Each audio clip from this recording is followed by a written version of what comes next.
Hello, my name is Angela Elster, and I'm the President and CEO of the Vancouver Symphony Orchestra and the Vancouver Symphony Orchestra School of Music. Thank you so much for joining us here at this town hall today. What's most important to us right now is that you're well, you're safe, and you're healthy. I'm delighted to be sharing this town hall with two of my favorite people in the whole world, Maestro Otto Tausk, who is the music director of the Vancouver Symphony Orchestra, and Etienne Bruson, who is the wonderful chair of the Vancouver Symphony Orchestra Board of Directors. My goodness, what a surprising, creative, and challenging time to be in the business of making live music. COVID-19 is, of course, touching all of us in many different ways, and we thank you personally for taking time today to hear what's happening at the VSO and at the VSO School of Music and how our plans are constantly evolving and transforming. You know, we're going to be answering questions later in this session. If you're watching on Facebook or YouTube, you can ask your questions in the live chats, and we'll try our best to answer all of your questions. So for the Vancouver Symphony Orchestra, this has been a time of great reflection and creativity and transformation. This crisis has catapulted us to change. You know, I have questions like, what do we do about bringing people together for exceptional musical experiences, and how do we do that in this current environment and at a distance? One really big surprise has been that digital tools that were already available to us right at our fingertips allowed us to connect immediately with huge audiences in ways we never imagined, you and new audiences. Our VSO at home videos have been viewed over 500,000 times since COVID shut us down in March. Many new audiences members across all of BC and around the globe are tuning in and are becoming fans of the Vancouver Symphony Orchestra. Also, we have a huge thank you to you. You, our audience, you, our donors, you, our supporters, and our corporate sponsors and government. So many of you have supported us through this challenge with donations to our friends and patrons circle, as well as ticket donations and sponsorships. Thank you for being our heroes, our frontline workers. As you can imagine, our budget has been trimmed significantly. We are keeping it balanced, in large part thanks to you. As a result of your generosity and your support, we have been able to keep our musicians and staff employed throughout this crisis. We've had so many projects. We launched VSO at home, as I mentioned, with over 500,000 views. The Vancouver Symphony Orchestra Institute turned virtual. And we just finished having 50 young musicians from all around the world representing Canada, the USA, UK, Kazakhstan, Singapore, and Australia. For the past 2 weeks, these students worked with 17 of the VSO musicians and our maestro in a series of masterclasses, webinars, private lessons, virtual chamber music, and guest artist masterclass with the fabulous James Ennis. The VSO School of Music transformed immediately to online group classes, online ensembles, and online private lessons, and even launched mini music moments, one every day, free to the public, and also Music Monday, or mini music makers, free of charge for the families of frontline heroes. We had a Canada Day salute with our brass section of the orchestra. And later on, if you haven't already viewed our gift of All You Need Is Love, the Beatles' All You Need Is Love, we offered that in collaboration with our frontline workers.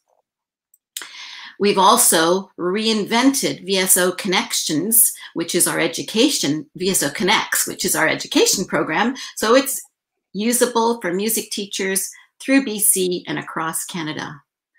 The VSO has been performing we found ways, despite this global pandemic. In fact, music has become the antidote to COVID-19. It's become the counterpoint to COVID-19 because it brings us joy, beauty, and hope. It's my pleasure now to introduce you to VSO's wonderful music director, Maestro Otto Tausk, who is joining us from his home in the Netherlands. Welcome, Otto. Thank you, Angela. And thank you to everyone that is with us now. Thank you for being with us during this strange time. I remember halfway March, we were in the middle of our Beethoven festival. I'm a huge Beethoven fan, and in this Beethoven celebration year, we had this fantastic Beethoven festival, and I was looking forward to that so much. Playing the symphonies, the piano concerto, and we had even planned to play the choral fantasy, which is not a piece played very often. But of course, halfway March, we figured out that there wouldn't be any audience in the hall because they weren't allowed to be there anymore. But we, as the Vancouver Symphony Orchestra, decided to give the concert anyway and put it online. I think we had over 100,000 viewers for that Beethoven Fifth Symphony that we played. And I remember very well the final chord of the Fifth Symphony, which is a very optimistic and it's a symphony that goes from a struggle to a victory, and the ending is filled with so much hope and so much energy and so positive. And after that last chord of that Fifth Symphony, there was total silence in the hall, and the hall was almost empty. There were maybe 2 or 3 people in the audience, and I have heard there was a mouse as well, which is that I heard that afterwards. Anyway, the silence was impressive, and it was in a way a moment I will never forget, because suddenly I realized more than ever before how important it is not only to make music, but also to actually have a live audience present. Because making music is a wonderful way to express yourself, is a wonderful way to connect with yourself, but even better it is to connect with other people. And giving a concert for an empty hall suddenly made very clear that the audience is actually very much part of a concert, maybe even as important as the musicians on stage. So it's something that I really hope that comes back really quickly, that we can actually play for a live audience. But in the meantime, it's been my biggest wish is that musicians of the Vancouver Symphony Orchestra keep on playing, in whatever way and whatever venue, where that is, at home or in the Orpheum or in a small ensemble. It's so important for musicians to play, because it's not just what a musician does. It's where the heart comes from for musicians. It's so important. So I'm really proud of all the contributions that the musicians have given us and have given our audience online. It's my absolute dedication that we will continue to play whatever happens in the near future, because it might turn out in the world that things go very quickly in this direction, and then suddenly it goes in another way. And we have to adjust all the time. We have to be extremely flexible, but we have to keep on remembering that the music in the end is the most important thing for us, and bringing that music to our community. And that's why I'm actually secretly also looking forward to many things that are now turning out to be very different than we've ever imagined they could be. So, for instance, for me, I've always had this huge longing for the bigger repertoire with the orchestra, the big Mahler symphonies, the big pieces by Richard Strauss, all the Beethoven symphonies. if it's possible, let's do all the Beethoven symphonies in 1 week or maybe in 1 day. And now I'm actually discovering that because of the restrictions and because of all the limitations there are, we have to search for new ways of being an orchestra, new ways of making music, finding new repertoire for smaller ensembles. And there's so much gold that I'm discovering, and there's so many beautiful works that I actually can't wait to present online, or maybe if we manage to find venues, if we manage to make ensembles and go into the community and play for you, and bring you that wonderful smaller chamber music repertoire, which will be very different from what we imagined we would be playing next season. But I think it might be much more exciting than we can actually imagine right now. So before I give away too many secrets about what's there to come, it's my great pleasure to introduce you to Etienne Bruson, who is with us here and is our beloved chair of the board since last November.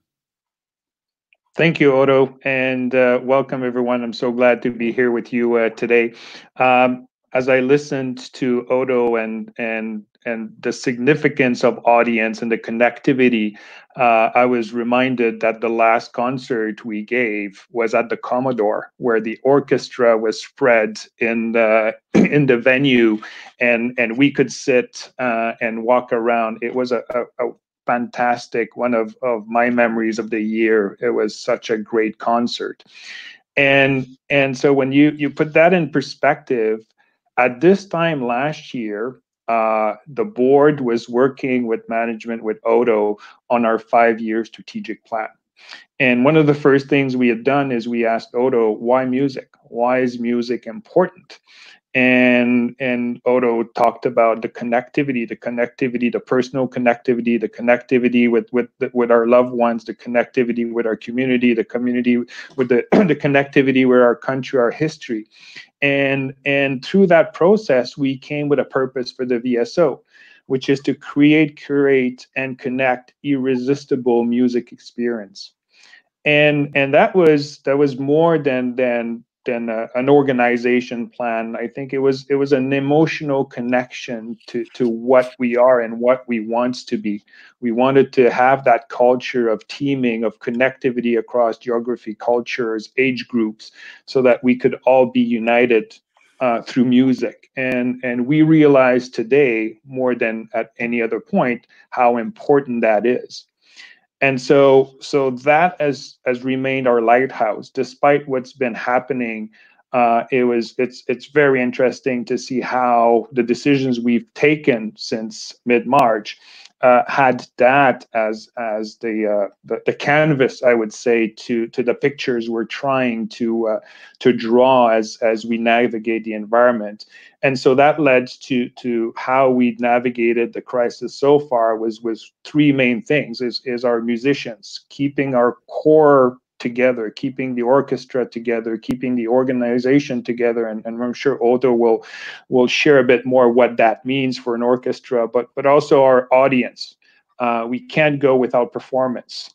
We need to find ways to keep that connections, to stay connected with all of you today in different ways, so that music can play the role that it does, that we want it to do, and keep an eye on the big picture. So how will this play out for the organization in a short, mid, and long term? So the balancing act that we've had to do has been interesting, to say the least. But I can tell you how resilient this organization is, how tight. I think one of the things I'm most amazed is how tight the organization has been, whether it's the orchestra, whether it's management, board members. The engagement has been fantastic. So we're trying to see this as a detour to our overall strategy, what we want to achieve. And with everything that's happening, there's still positives. One of the goals that we had was to reach 500,000 people by 2024. By 2024, we stood around 275,000 then. We have reached that. Who would have thought? Like, through the crisis, we've reached an audience of 500,000 in 2020. So certain things are accelerated. You're going to hear about digital. So how do we build our digital capabilities to, again, increase that reach? And another interesting thing is the connectivity with the school. The school's reach has again grown way beyond what we could have expected if normal had stayed normal. So we are leveraging the opportunity to increase our reach and to balance what we're doing. So it's been an interesting time, but been very happy of how we're doing it and the passion of the organization for that. So, Otto, I think for the audience might be interesting to hear a bit what's next for us from a music perspective. Absolutely. So what's next is going to be everything is guessing, because sometimes things go much faster than one expects. To give you an example, I'm right now in the Netherlands, and in Europe the orchestras are kind of starting up again. So there are actually concerts. And there was an orchestra in the Netherlands that asked me, can you come and rehearse with us? Because we want to get playing again, and you're around, you're not in Vancouver, you're nearby. So get on your bike and come and rehearse the orchestra. And then a day later, suddenly it was announced that we would give a concert because there was 50 people allowed in the audience. And the next day it became 100 people. And the next day it became unlimited, as long as there was distancing. So for me, that was like I felt like being on an airplane from one situation to another in a very fast transition. So I'm expecting that hopefully other orchestras around the world will follow the example of Europe, and that it is actually possible to present concerts. Now, what we're doing is that we're finding let's say a way to make music in every situation we can imagine that we are in. So right now, the restrictions in Vancouver are in a way that it's very difficult to have an Orpheum full of audience. But it is possible to start planning making music with smaller ensembles, making music and presenting that, first of all, online. So I think this is something that we have discovered. It was actually a long wish I had to just to record what we do, to make a kind of let's say that you can make some reference to what you have been doing in the past. And if something turns out to be really beautiful, we might present that digitally. That was a wish I had, and it was always difficult because we had so many things to do. We wanted to give concerts and even more concerts. So where could we find the time to do those things? Now suddenly we have time to do things that we didn't have the time for before. So one of those things is making recordings. Creating digital content that we can present. It's something that I find is different from live concerts in many ways, but has some great advantages as well. What I always find when you present something online with an orchestra or with an ensemble, as an audience member, you come very close to the musicians. You can really focus on certain lines you hear. You can zoom into the musicians. You can actually, as an orchestra, tell beautiful stories that you don't have the time and the chance for in a normal concert situation.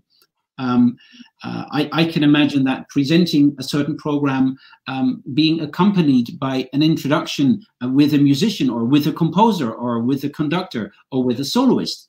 And talking about soloists, of course, in the world right now, it's very hard to travel. But if we look at what there is in Vancouver, there's the Vancouver Symphony Orchestra, which has amazing musicians. So if we're looking for soloists, why not look what's really nearby, and let's feature those Vancouver musicians and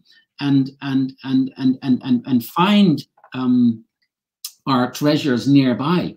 I think that's something we will actually be doing.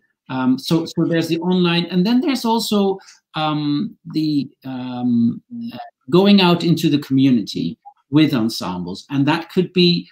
It's something, of course, we have done, but not in all the different variations that we're thinking of now, because we cannot plan the regular concert season. Suddenly, our musical world and our options are so diverse and are huge, and there are many things I can think of to do with smaller ensembles, actually.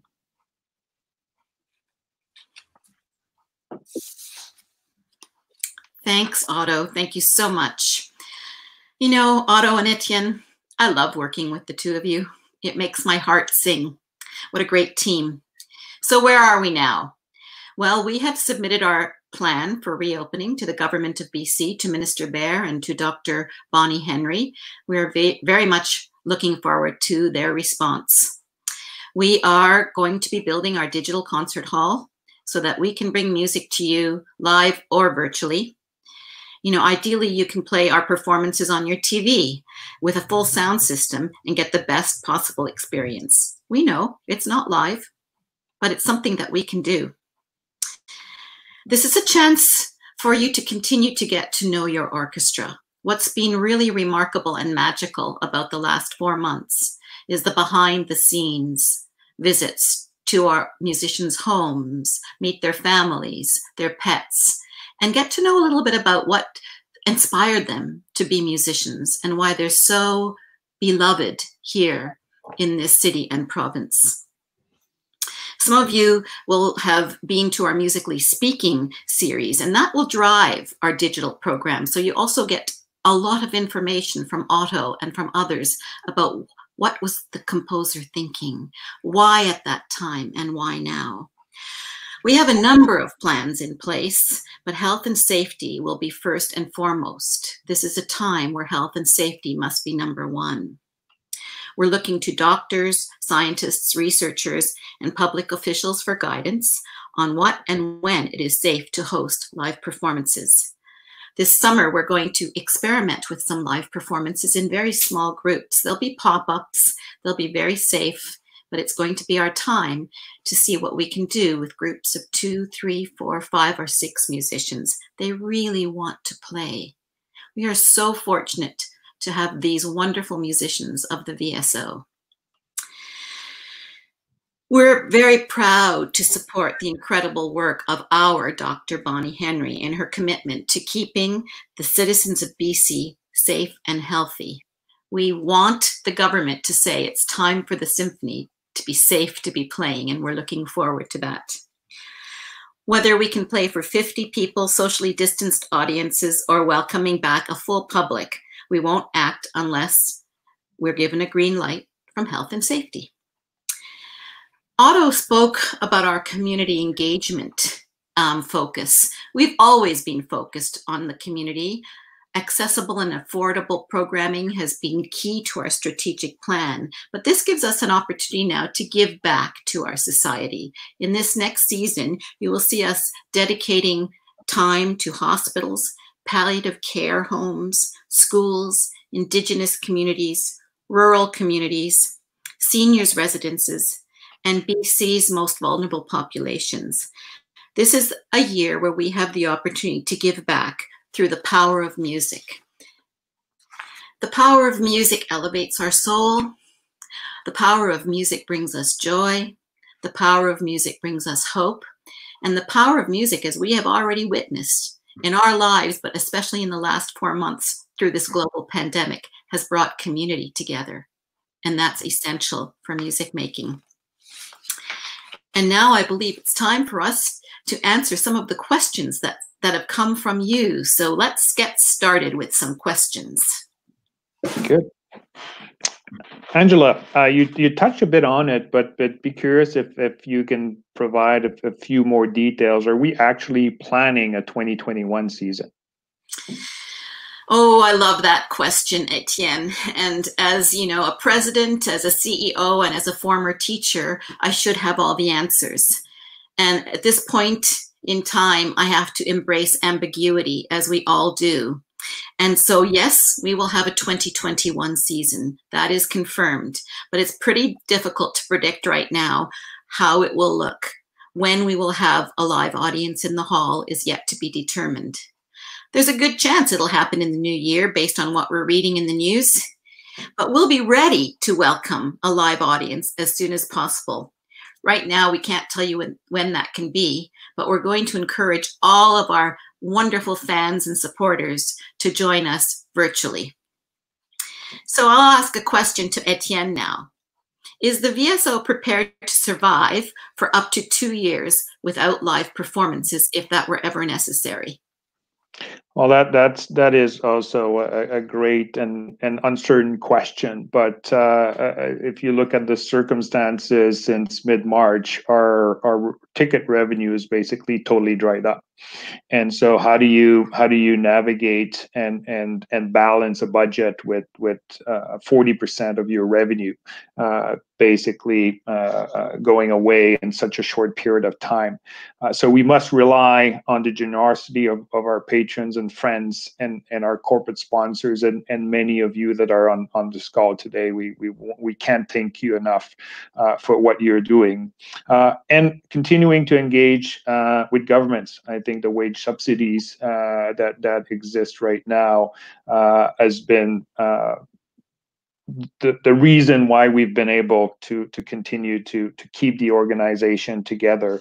So from a financial perspective, it's that balancing act of fundraising of government grants and on an absolute focus on controlling our expenses to balance the budget. I'm very confident that we can continue to navigate it as long as that continued support from all level of governments for our community and from the organization continue to work together. Because what's important, and I'm sure Otto will touch on it, is again part of the guiding principle of our plan is that artistic excellence. And as any sports team would do, any organization, if the players can't play together, it's very difficult to keep that intangible of what a team is. And as I said at the beginning, so far through thick and thin of this crisis, the organization has been closest that I've seen it in a wonderful way, and it's paramount that we are able to continue to do that. If that is the case, I'm sure we can navigate over the next 2 years so that we could not only survive but thrive after this. What we are currently doing today on the innovation front, the ideas that are being generating, and Otto and Angela and the team are doing wonderful things. The list of things we could do and the ideas that we could execute on today is limitless. It's our ability to fund those and execute on them in a social distant way that is limiting some of our actions. But as long as we stay together, we can weather this and thrive when we come out of it. So on that, when we talk about revenue, Angela, there's been questions around subscription base, and there's been a couple of changes as we went through the last couple of months. Curious to see how that can work, how that can be maintained from your perspective. Thanks, Etienne. Well, as we all know, globally, no 2 days have been the same during this pandemic. Every day there's something different. And when the Orpheum closed on March 15th and we ended with Beethoven's Fifth, we thought this might be a short hiatus, a short detour. And so we kept our hopes high that we could continue with our subscription series for this season, which we launched last February. Our 2021 season, as you know, was launched last February. We're so proud of that season and to get it into your hands. We had to make the final decision to suspend the subscriptions, not because we're not going to have a season, but because we didn't want to give any of our subscription purchasers false hope. But we will have a season for you. Everything we've talked about today in this town hall indicates, we hope, our commitment to bringing music to you live in your home, through VSO at Home, through the new digital concert hall, and in ways we could never have imagined before. There are some urgent elements we need to be doing that. One is we need access to the Orpheum. The Orpheum is well equipped with recording equipment and streaming equipment, and it's a stage that's large enough to hold at least 28 of our VSO musicians in a socially safe way, in a socially distanced way. So we need access to rehearsal space. We need access to performing spaces. We need continued support by government. We need continued support from all of our donors and corporate sponsors. Without you, we can't thrive, as Etienne said. We don't want to just survive. We want to thrive. We have named ourselves. The VSO is now called the Resilient Symphony. And we take that very seriously. It's about resilient music, resilient health, resilient mental health, and a resilient BC. So I believe our subscribers and our audience members will be more than thrilled with the magical music we're going to be providing them with in this next season. So a few questions for Otto, Maestro. How can the musicians of the VSO be supported so that the orchestra remains intact? And how about your connection to the orchestra? How can that remain intact? Well, that's a very, very important question. So far, I've been talking to the musicians every week. We meet on the computer, not live, but on the computer. But it's very good to talk and to just to know what's going on, to be in contact, and very regularly. To be very honest, I don't know what happens to an orchestra that doesn't play for such a long time. I've never experienced that before in my life with an orchestra. Usually when I'm conducting an orchestra, and then when I come back after a couple of weeks or after a couple of months or after a couple of years, they have still been playing with other conductors. So I don't know what's going to happen. But I do know that for a musician to just to stay in shape is really important, but also to be making music with the colleagues, with other musicians, is something that's really important. It's almost as important as eating and drinking for a musician. So I'm hoping that the musicians can, in whatever way, get together very soon. Maybe not even to give concerts, but just to start playing again together as an orchestra. And as you say, Angela, it's very important that we have that venue, and it's very important that we have a venue where we can make beautiful recordings. And as Etienne already mentioned, there is a most important element of being a team.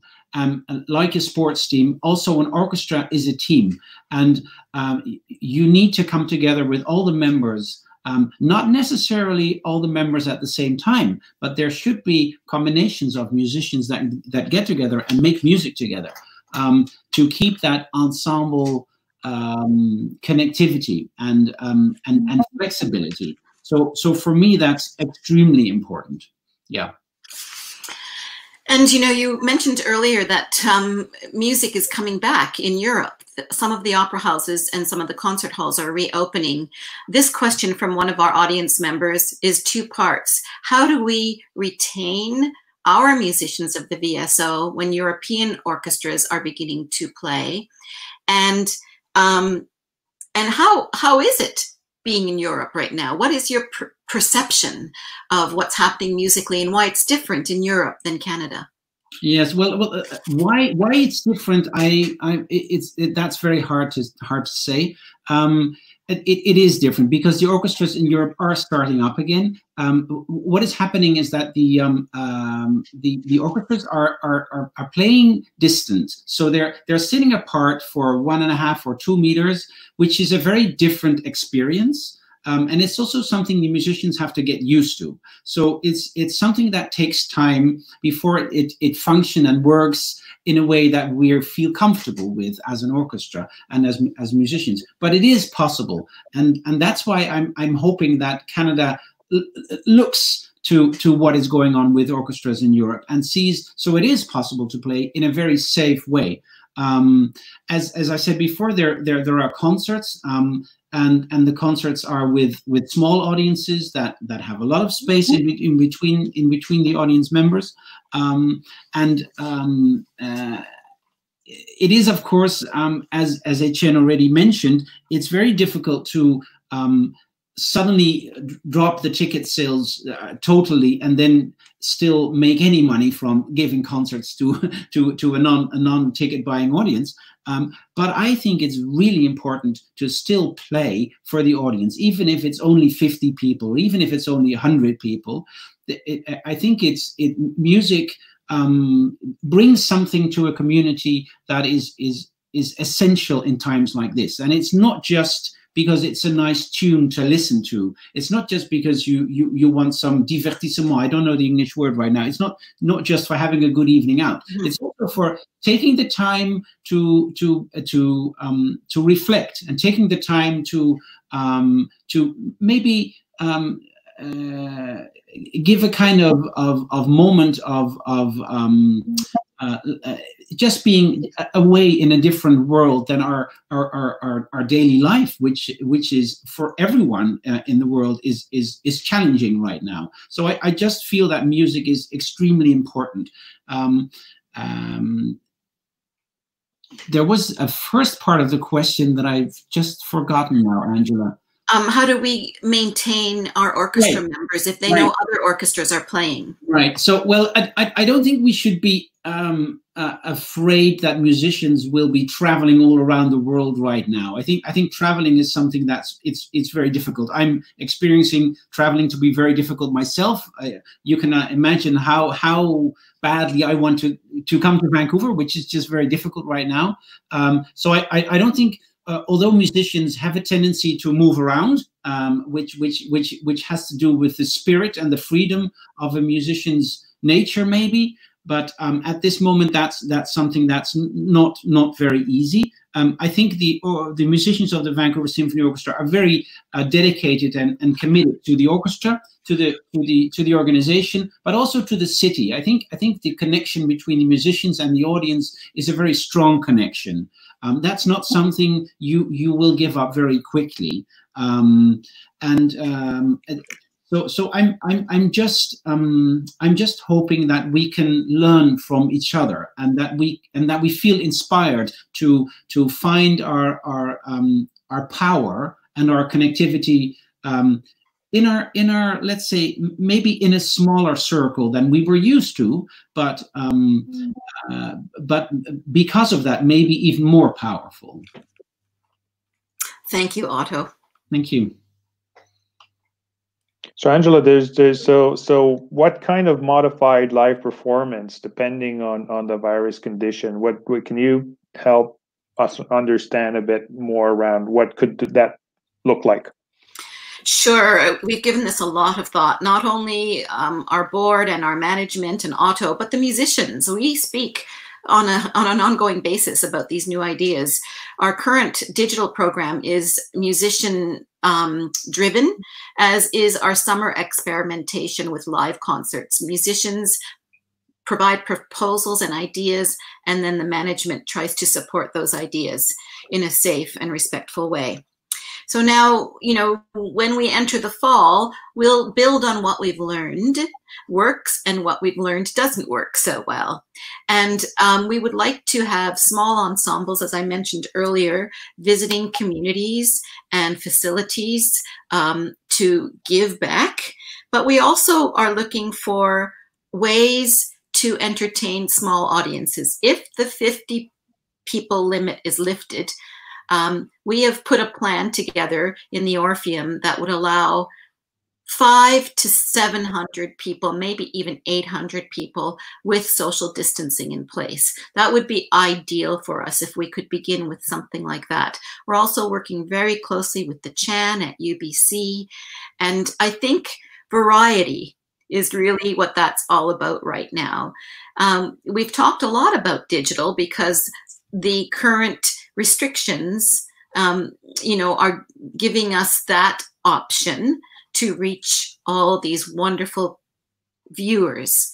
But we are not in any way shifting from live to digital. Live performance has an electricity, a magnetism, a magic all of its own. So we will try small groups of orchestra members, small symphony orchestras, small audiences, and build as it becomes safe.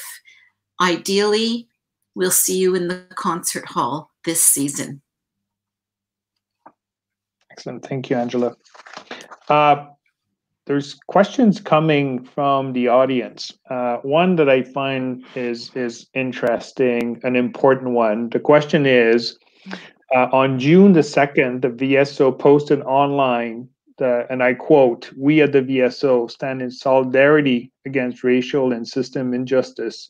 We recommit to the principles of truth and reconciliation and anti-racism within our organization and the broader music community." So the question is, I'm curious to know what the VSO is doing to recommit to these values in the upcoming season and years to come. Well, maybe I'll try to answer that. And Etienne and Otto, please join me. We are committed to equity, diversity, and we are also committed to having our eyes open and our hearts open to finding new ways to be inclusive. Our first step took place almost 3 years ago when the VSO formed its first Indigenous Council, where we have community members representing the Musqueam, Squamish, and Tsleil-Waututh nations, as well as an urban elder and a Métis youth. We meet frequently, and through that lens, some of our repertoire is chosen, and through that lens, some of our new ideas moving forward are produced. And it's a wonderful, wonderful council. What many people don't know in the general public is that the VSO, as well as many other orchestras, when they audition musicians, those are actually blind auditions. We cannot see who is performing behind the screen. We don't know the gender of the person who is applying for a position, and we don't know the diverse background of that person, where they might come from, what language they might speak, what is the color of their skin. I'm not saying that's the right thing, but that is currently what's in place for the VSO. Otto, did you want to speak to that at all? Well, what I always find is in relationship to these questions, which we all find are most important questions, and I find that art has a responsibility to address these questions. And now, how can music address these questions? And the answer, I think, is to be found in new music. I think if we look at composers of our time, composers write works that actually, with the content of that piece, with the ideas behind the notes, comment is given to our community, to our world. And if we open our ears and our eyes for new works, if we invite composers from all around the world, from all different backgrounds, we will get their ideas and their artistic views on let's say on the world that we live in, on the way we communicate to each other. And so I think for me, a large part of the answer lies in inviting as many composers and artists from all different backgrounds to write works for us. Because what we do is, like myself, maybe I'm not the best speaker, but as soon as we speak with our music, we know what we want to say and we know how to say it, and we also have a very powerful tool to give our views on the world we live in, and I think because music seems or tends to be abstract. It's something you listen to, and where is the message? Where is the political message? Where is the debate? But actually, a lot of composers from the past lived in a world that challenged them to create art and music to comment on what's going on around them. So I think right now there are composers in Vancouver, in Canada, but all around the world that have something to say. And I think it's our duty, or especially as a music director, as a conductor, as a programmer, it is my duty to be in discussion with those composers and present their works in the best possible way we can. And then that might evoke a discussion, which I think is very valuable. Yeah. Thank you, Otto. One thing that just on this that I've always loved, and Otto, you are so good at this, is the narrative around certain composers. I remember when you did Power in Music, so composers that would write under totalitarian regimes, for instance. So that helping us to decipher that political message that will united us is really important. That's something that we're thinking about, right, in terms of using digital to provide a different experience that would have a greater content of knowledge of the behind the music type of messages that will help us be a bridge to the circumstances we're living now, and hopefully have a positive impact on our communities.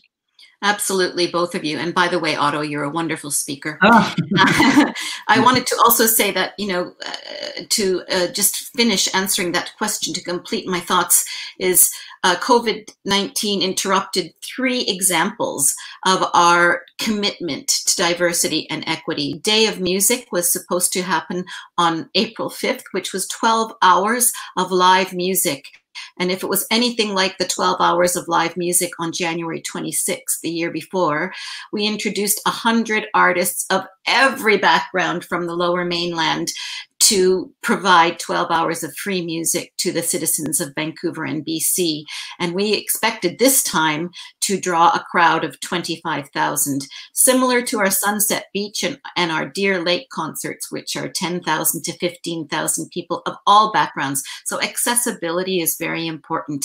We also were interrupted by COVID-19 with our June 11th Indigenous celebration, which was supposed to be 6 hours of Indigenous music merged with symphonic music, and our Relaxed concert, which was a concert for those families whose children or adults are on the spectrum. So we really are trying to be inclusive and diverse. We don't have all the answers. We will need everyone to work together with open hearts and open minds to find new ways of being in this new society. I think we have some other questions. Yes, we do. So you talked about a couple of events that we couldn't do, but the question is, the VSO has done outdoor performance in the past. Is this being explored as a possibility? What about smaller scale live performance like quartets to maintain safety for musicians and audiences? Yes, absolutely. Whoever asked that question, can you come and work with us? Because those are exactly the ideas that we're exploring this summer and into the fall. We are very fortunate, as the VSO is based in Vancouver, where temperatures are still moderate throughout the fall, and we're expecting to do a lot of outdoor events. In fact, Aside from the VSO, I can say that the VSO School of Music has received a park permit to have mini music maker in the park this summer. So lots of outdoor activities with quartets, duos, trios, quintets, sextets, probably no more than 6 for now, and where we move frequently. So for instance, we can move every 10 or 20 minutes so that we're not drawing a crowd, or partner with partners who we've already had, such as Van Dusen Gardens, where the audience can be moving. And Otto and I are also working on a really great idea in conjunction with Ballet BC, where the audience will move through and we will be stationary. So lots of great ideas. Thank you. Another question is the VSO receiving any government support to stay afloat during the pandemic when concerts cannot happen? Will this year's concert be postponed to the following year? So I can take part of that. So the short answer is yes. With the wage subsidies that we've been able to use those to continue paying our organization member, whether it's orchestra or management, since the mid-March. You would have heard that this program is continuing through December, but at different levels. The eligibility criteria are changing. We haven't done the full analysis of how that will impact us. So the short answer is yes. The longer answer is, will that be sufficient going forward? We don't have that answer right now. That's what I said at the beginning.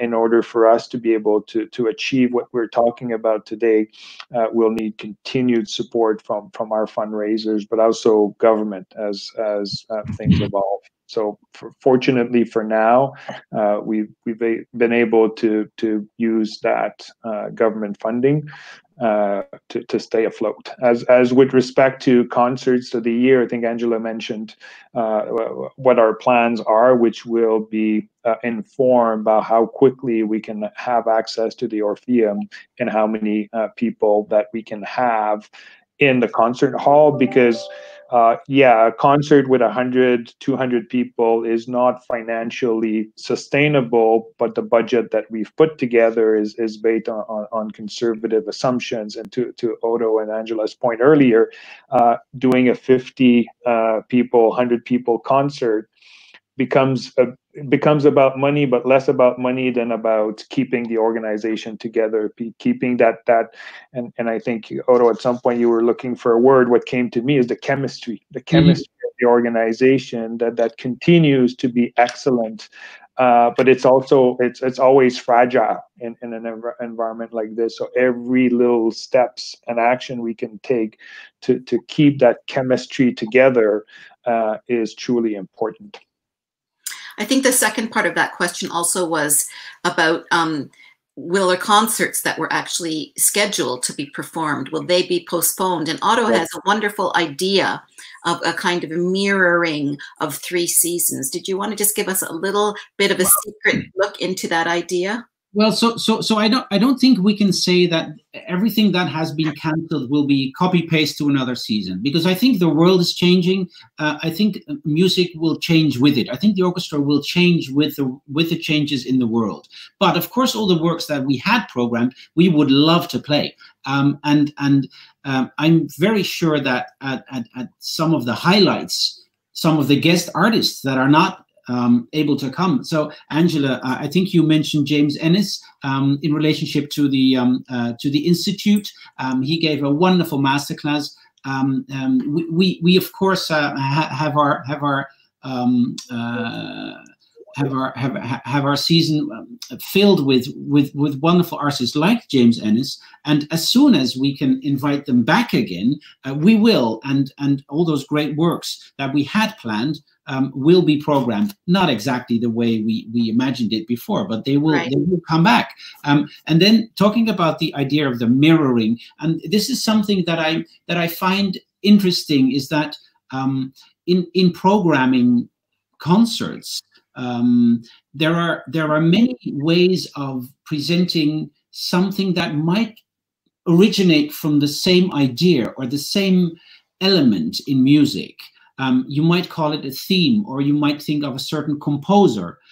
If I give a very simple example, we wanted to play Le Sacre, The Rite of Spring by Igor Stravinsky. Now, this is a huge work which is incredibly powerful and typically Stravinsky in his best form. But Stravinsky has written a lot of work for chamber ensemble, for smaller ensembles, for a couple of musicians, which actually is totally different music, but at the same time comes from the same composer with the same ideas, with the same, let's say, the same energy, and maybe also the same chemistry, to use that word again, Etienne. So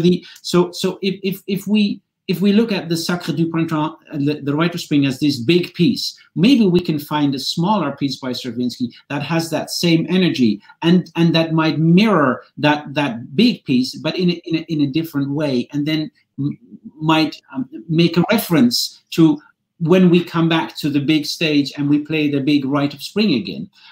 So I'm always looking for connections and for reasons why we program.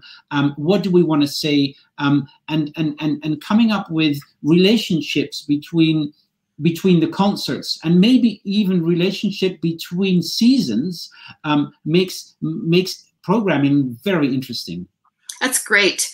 Thank you, Maestro. So the season is not lost, everybody. The season is saved in multiple ways. So we're down to our last few minutes, and we have many, many more questions. So our producers are saying we're now going to rapid fire some answers. So here's a very quick, really fast one for you, Otto. What would you open a full season with now? Oh, one thing. One thing. Oh, that's all. One thing. A new work by Canadian composers. Okay. We're back on stage. Okay, great. There was a question about, are we going to have fundraisers? We are looking at all of that. In fact, this afternoon, the Integrated Development and Events Committee meets, and we're talking about how we can transform fundraising, perhaps soirees in people's homes with musicians, duos or trios performing, perhaps a virtual event from the Orpheum. Give us your ideas. We want to make fundraising exciting and magical for everyone, and we need it. There are some more questions. What are your plans to keep the musicians and staff employed after the wage subsidy program ends? Mr. Chair? Well, as I said before, it's a question of fundraising and government support. So as long as that continues, hopefully at some point we can earn revenue through ticket sales. So that's why, again, opening the Orpheum is so important, so that we can get together and have some revenue. But the rest we'll need to manage as facts and circumstances continue to evolve. One thing that we've learned through this process of the VSO is taking decision one day that we do is based on facts and circumstances of that day, and that might change a couple of days after. So I think looking at the evolution of cases in the rest of the world, we are crossing our fingers that Canada is in a great position. Hopefully we remain, but what we can say is that we're really committed to looking at the near term and the long term of the organization as a team, and take the right decisions. So there's uncertainty of that. We're currently in a good situation, but that might change. So everyone's support is welcome and required. I think one of the elements that we've all learned, all of us, not just the VSO, but all of us have learned that there have been silver linings to this global pandemic. I know Otto and Etienne, you've both talked about having more time with your family. We've had time to reflect. We've had time to think. There have been silver linings. And for us as an orchestra and as a school, it's been time to innovate and transform. And we are deeply committed to continuing to employ our musicians and our staff. And that will mean a compromise for all of us, but that's part of that reflective process. So on that note, as you know, this summer we've had many, many VSO at Homes productions. You've enjoyed them. You've told us enjoyed them. Many of you have called me or emailed me and said, I can't wait for the VSO to come back to live performance. We're working hard at that. You have our commitment to the VSO musicians, to our staff, to our school, to our board, to our wonderful maestro, to this city and this province. We're so fortunate to be living here. We are so fortunate to be living here. For me, it's clear that music has become the antidote to COVID-19. We are witnessing a return to music as a powerful vehicle to bring us together, to sense beauty, joy, and hope, to have music help us learn to respect and love one another. And with that, here's our gift to you.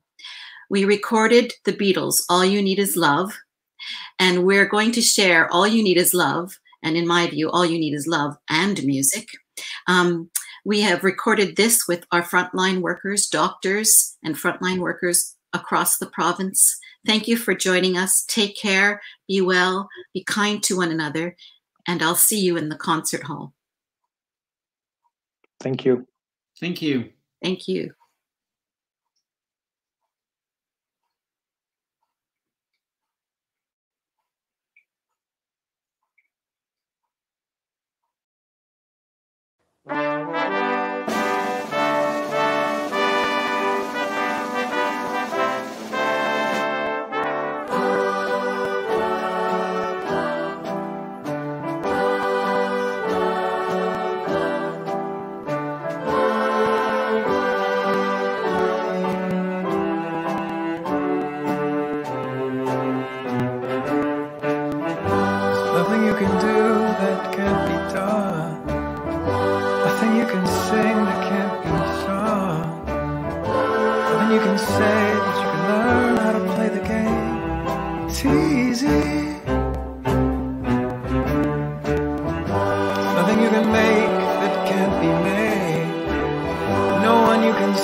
Nowhere you can be that isn't where you are meant to be.